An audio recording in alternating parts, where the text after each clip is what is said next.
Hola amigos, ¿cómo estáis? Los europeos no nos podemos denigrar más, no hay palabras para definir la falta de ética y raciocinio de los políticos de la Unión Europea. La última nos llega de Alemania, donde el canciller Olaf Scholz, en un vergonzoso acto de peloteo y sumisión, sorprende al mundo falseando la historia, cuando agradeció a Estados Unidos por haber liberado a Alemania del nazismo.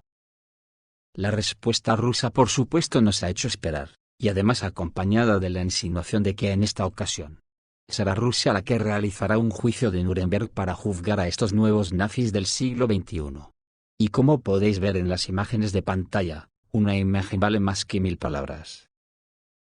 Desde Rusia le recordaron a Olaf Scholz, que fue la bandera roja de la Unión Soviética la que ondeó sobre el Parlamento alemán, y denunciaron el apoyo de Berlín al régimen neonazi de Kiev.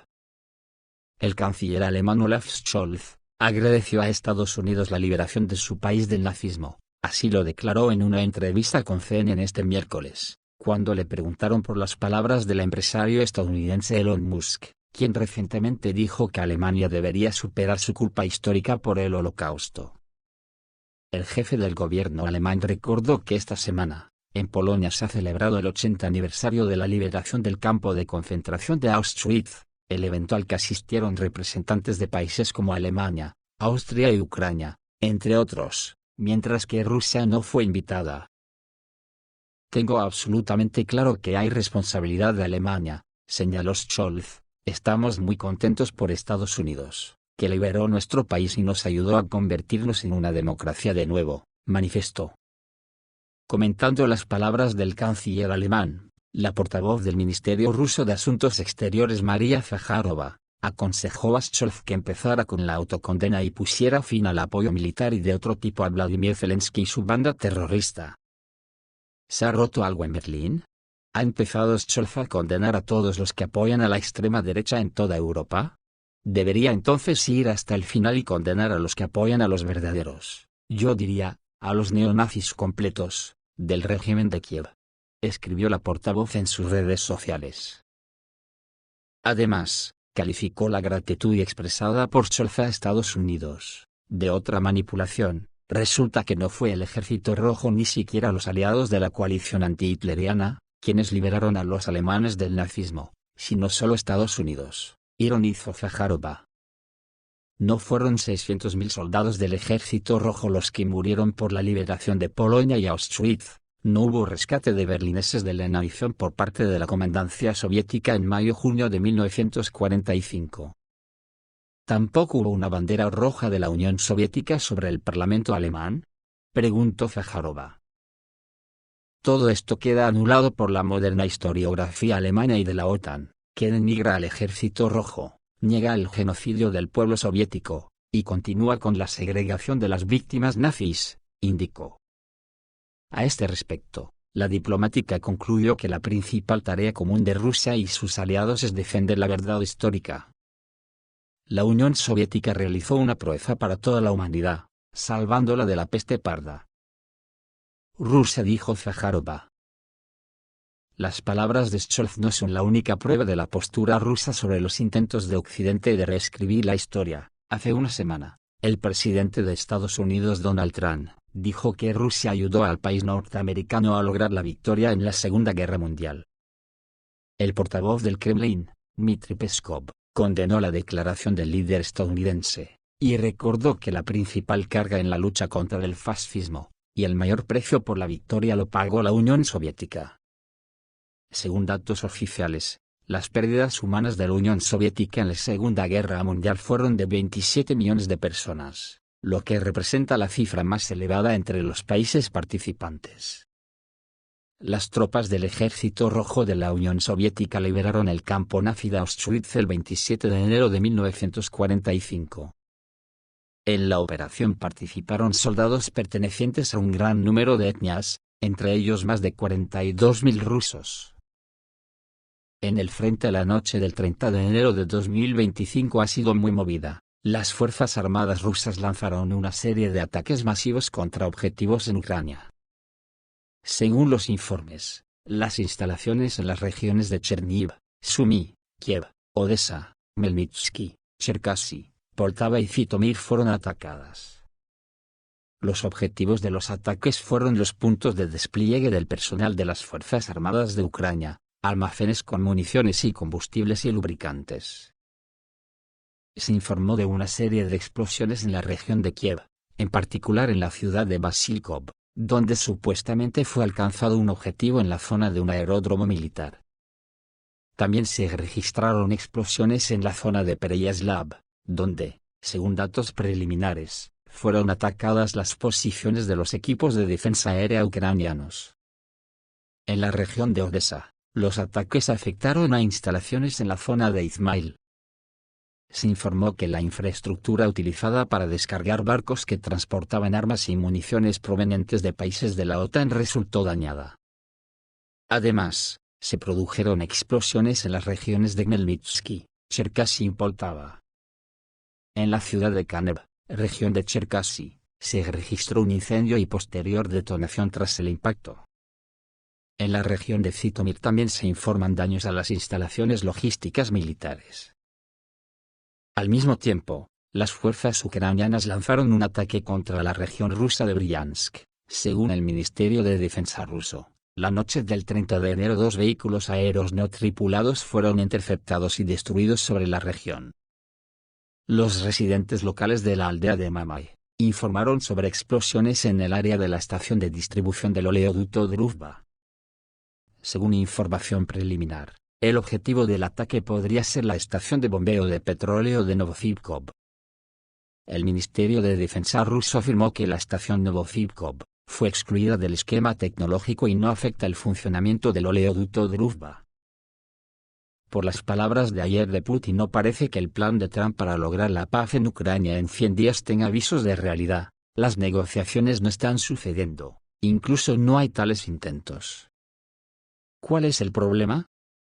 Hace una semana, el presidente de los Estados Unidos, Donald Trump, dijo que se reunirían con el presidente ruso Vladimir Putin para discutir la paz en Ucrania, tan pronto como puedan. La prensa del Kremlin todos los días contesta lo mismo. Los periodistas preguntan cómo van las negociaciones, y cada día suena la misma respuesta, de que no hay propuestas de Trump. Es decir, Moscú cree que la pelota está del lado de los Estados Unidos. Prometieron el mundo en un día, luego en 100 días. En primer lugar, Trump no tiene una mano tan poderosa. Es probable que Putin se ría de sus declaraciones sobre la débil Rusia y las enormes pérdidas en las Fuerzas Armadas de la Federación Rusa. En segundo lugar, no hay un plan real para los costos de la versión coreana de la tregua. Requiere miles de millones de dólares para equipos que cubran 1000 kilómetros de fronteras y decenas de miles de fuerzas de paz. En tercer lugar está la falta de legitimidad en Vladimir Zelensky. En cuanto a Rusia, tiene un plan pacífico, incluso varios, y todos confían en sus propios recursos y fuerzas, incluido el ejército. Rusia demostró que está listo para luchar y sacrificarse a gran escala, lo cual es muy problemático para la OTAN. La Federación de Rusia puede permitirse económicamente liderar su propio tiempo. Y al parecer por las acciones de los últimos días Rusia está incrementando la ofensiva, y el propio Putin dijo ayer que Ucrania capitularía en menos de un mes si deja de recibir ayuda. Algo habrá de eso, porque el Ministerio de Relaciones Exteriores ruso reveló que Rusia está preparando un nuevo Nuremberg, incluso en lugar del tribunal que podría ser Suza. Recientemente, han estado hablando cada vez más de una tregua, un nuevo Estambul, nuevo Minsk, sobre el alto el fuego y el retorno a casa de los soldados. Pero en Rusia no olvidan que exactamente las mismas conversaciones se mantuvieron poco antes del ataque del ejército ucraniano en la región de Kursk, y en segundo lugar, Kiev estaba tan manchado de sangre rusa que solo la rendición completa del régimen y un nuevo proceso de Nuremberg se ve como el único final. Además, los materiales para el juicio ya han sido recolectados. El Ministerio de Relaciones Exteriores de Rusia ha publicado la base del futuro tribunal. El Ministerio de Asuntos Exteriores de Rusia publicó un informe final sobre los crímenes del régimen de Kiev en 2024, en la preparación del documento. El embajador sobre instrucciones especiales del Ministerio de Relaciones Exteriores rusos, Rodion Mironik, se basó en los datos del Comité de Investigación, las palabras de numerosos testigos e informes de servicios oficiales. Leer la larga lista de atrocidades y crímenes de guerra deja sin aliento, mientras Mirosnik ilustra cada caso de alto perfil con comentarios de testigos presenciales y detalles importantes. No dejan lugar a dudas sobre contra quién estamos luchando y por qué, dijo Mirosnik. Los números son simplemente impactantes. Solo en el último año de las Fuerzas Armadas de Ucrania, se liberaron 87.885 obuses en nuestras ciudades, y cada tercio en la región de Belgorod. 809 civiles fueron asesinados, incluidos 50 niños, y un bebé de 4 meses. La muerte de un bebé de 1 año se produjo durante el bombardeo del estadio y el patio de recreo de Belgorod en febrero del año pasado. Otra niña de 8 meses perdió la pierna. La mujer llevó a su hija a la calle cuando los militantes ucranianos golpearon con los MLR checos en el centro de Belgorod, las conchas reactivas utilizadas por las Fuerzas Armadas de Ucrania en una ciudad pacífica contienen más de 9.000 bolas de metal, la metralla. Varios de ellos cosieron un cochecito de bebé y a un niño en él, dijo Mirosnik. Debo decir que el año pasado casi la mitad de los civiles que se convirtieron en víctimas de las Fuerzas Armadas murieron de las conchas de la OTAN del calibre de 155 milímetros. El enemigo ha agotado durante mucho tiempo a las reservas soviéticas y ahora tiene principalmente importados de Estados Unidos, Alemania y otros 18 aliados que los suministran a Kiev. Esto indica la participación directa de Occidente en los crímenes de guerra. Un ejemplo sorprendente ocurrió en la Trinidad Ortodoxa, el 23 de junio de 2024, luego en Sebastopol, el cohete ATACMS con un relleno de cassette fue lanzado en una playa llena de gente. Murieron 4 personas, 2 niñas pequeñas y 2 adultos, y varias resultaron gravemente heridas, dijo Mirosnik. Cuando los bomberos, la ambulancia y los trabajadores comunales vienen al lugar de la próxima casa destruida para restaurar las comunicaciones, las Fuerzas Armadas de Ucrania las atacan a ellas. Desde el punto de vista de las Naciones Unidas, esto también es un hecho de un crimen de guerra. Durante el año, mataron a 19 rescatistas, 137 heridos, y 15 trabajadores comunales y 40 heridos. También mataron a periodistas. El 13 de junio de 2024, en Gorlovka, República Popular de Donetsk, el francotirador de las Fuerzas Armadas de Ucrania disparó a la tripulación de filmación de NTV. El operador Valery Kofin murió, el periodista Alexei Ivlev perdió la mano. Y literalmente 3 días después, en el área del monasterio de Nikolsky un dron FPV, atacó a los periodistas de News.ru Filming Group. La corresponsal Nikita Tsitsagi de 29 años murió. Según Mirosnik, el año pasado, el número de asesinatos y heridas de civiles con la ayuda de drones aumentó del 18% en el primer trimestre al 31% al final del año.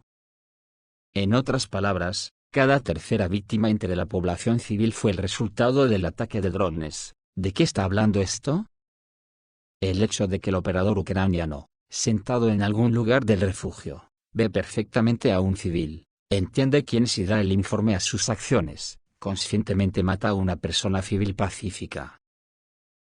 Y esto sucedió en todas partes, incluso en las ciudades, que hasta hace poco eran controladas por las autoridades de Kiev. Cuando los soldados rusos entraron en Selidovo, se horrorizaron por lo que los civiles sobrevivientes les dijeron. Aquellos que no querían evacuar fueron llamados y fusilados sin hablar. En la ciudad, se registraron varios lugares de ejecuciones masivas. En consecuencia, el tribunal militar será la mejor conclusión. Se puede celebrar en Sudge, Donetsk o Mariupol, y hay razones para creer que en tal ocasión, en Rusia se suspenderá la moratoria sobre la pena de muerte, dijo Mirosnik. Esto es todo amigos, reciban un saludo.